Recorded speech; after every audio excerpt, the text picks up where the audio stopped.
Hello friends, Radhe Radhe. આજે હું લઈને આવી છું ગુજરાતની ખૂબ જ પ્રખ્યાત અને સોફ્ટ, મોઢામાં ઓગળી જાય એવી સ્વાદિષ્ટ ખાંડવી. આ વિડીયોમાં હું તમને ઘરે જ બજાર જેવી પરફેક્ટ ખાંડવી બનાવીને બતાવીશ. તો ચલો આપણે રેસીપી સ્ટાર્ટ કરીએ. સૌપ્રથમ પહેલાં એક બાઉલ લઈ લઈએ. બાઉલમાં ઘરમાં રહેલી કોઈ પણ વાટકીના માપે 1 વાટકી ચણાનો લોટ ચાળીને લઈ લઈશું. હવે અડધી ચમચી આદુ લસણ મરચાંની પેસ્ટ, સ્વાદ અનુસાર મીઠું અને નાની ચમચી અડધી હળદર. હવે જે વાટકીના માપે ચણાનો લોટ લીધો તો એ જ વાટકીના માપે 1 વાટકી દહીં એડ કરીએ. હવે સરસ રીતે મિક્સ કરી લઈએ જેથી ચણાના લોટમાં ગાંઠિયા ના રહી જાય. તમે દહીંની જગ્યાએ 3 વાટકી છાશનો પણ ઉપયોગ કરી શકો છો. હવે સરસ રીતે મિક્સ થઈ ગયું છે. હવે જે વાટકીના માપે દહીં લીધું હતું એ જ વાટકીના માપે 2 વાટકી આપણે પાણી એડ કરીએ અને એક પતલું બેટર તૈયાર કરીશું. હવે સરસ રીતે મિક્સ કરી લઈએ. હવે મિક્સ કરીને સ્મૂથ બેટર તૈયાર કરી લઈએ. હવે પ્રોપર આપણું બેટર તૈયાર થઈ ગયું છે. હવે આપણે એક બાઉલ લઈ લઈએ.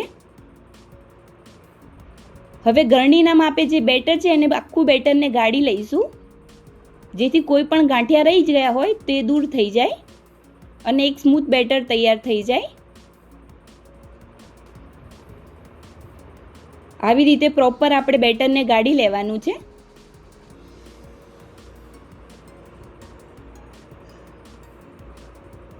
હવે આપણે ગેસ ચાલુ કરી લઈએ અને એક પેન લઈ લઈએ. પેનમાં આપણે જે સ્મૂથ બેટર તૈયાર કર્યું છે એ એડ કરી લઈએ. બેટર ઘટ ના થાય ત્યાં સુધી આપણે એને હલાવતું રહેવાનું છે અને ધીમા ગેસ ઉપર આપણે એને શેકાવા દેવાનું છે.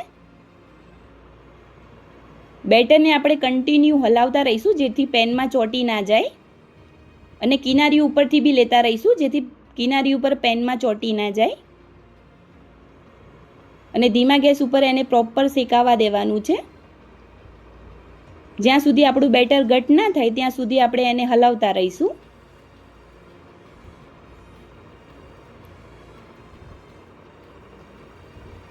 હવે જે આપણું બેટર છે થોડું થોડું ઘટ થવા લાગ્યું છે. હવે આપણે એક પ્લેટ લઈ લઈએ. પ્લેટમાં આપણે આવી રીતે એક લેયર કરી લઈએ અને ચેક કરી લઈએ.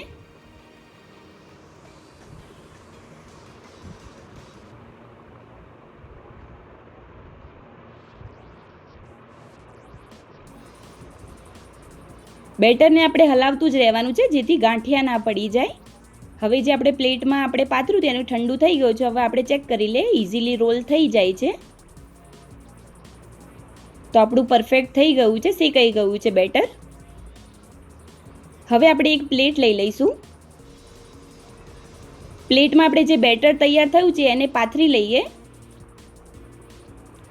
બેટરને જે ગરમ ગરમ જ પાથરવાનું છે જેથી ઇઝીલી એક પડ થઈ જાય અને બેટરને પતલા લેયરમાં જ આપણે પાથરીશું.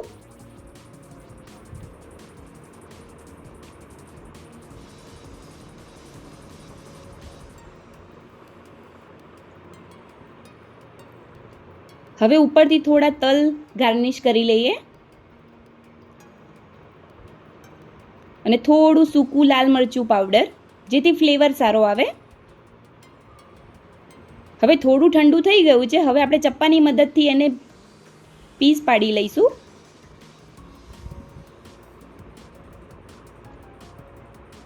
હવે ઠંડુ થઈ ગયું છે. આપણે હવે રોલ કરી લઈએ.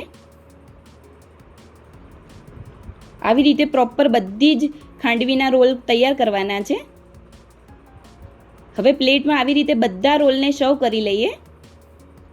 હવે તૈયાર થઈ ગઈ છે આપણી ખાંડવી રોલ. હવે ઉપરથી એને વઘાર કરી લઈએ. તો વઘાર કરીએ. એક વઘારિયું લઈ લઈએ. એમાં 2 થી 3 ચમચી જેવું તેલ એડ કરીશું. હવે અડધી ચમચી રાઈ,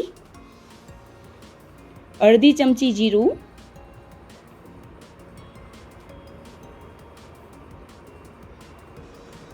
રાઈ અને જીરું શેકાઈ જાય પછી આપણે 2 ચમચી જેવા તલ એડ કરીએ.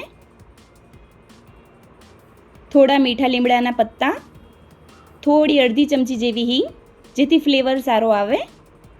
હવે સરસ રીતે મિક્સ કરી લઈએ અને હવે આપણે ગેસ બંધ કરી દેવાનો છે, જેથી તલ જે છે ઉડી ના જાય.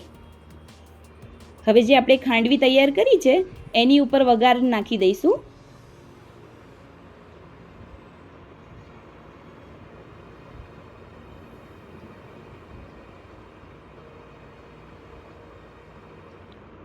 હવે ઉપરથી ગાર્નિશ માટે લીલા ધાણા એડ કરી લઈએ.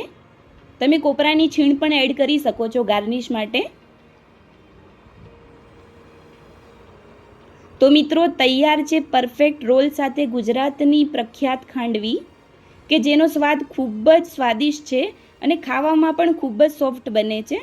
તો મિત્રો તમે પણ આ ટીપ્સ સાથે જરૂરથી બનાવજો, તો તમારી ખાંડવી પણ પરફેક્ટ બજાર જેવી બનશે. તો મિત્રો વિડીયો ગમ્યો હોય તો વિડીયોને લાઇક, શેર, સબસ્ક્રાઈબ અને કમેન્ટ કરવાનું ના ભૂલતા. ફરી મળીશું નવા કન્ટેન્ટ સાથે. રાધે રાધે.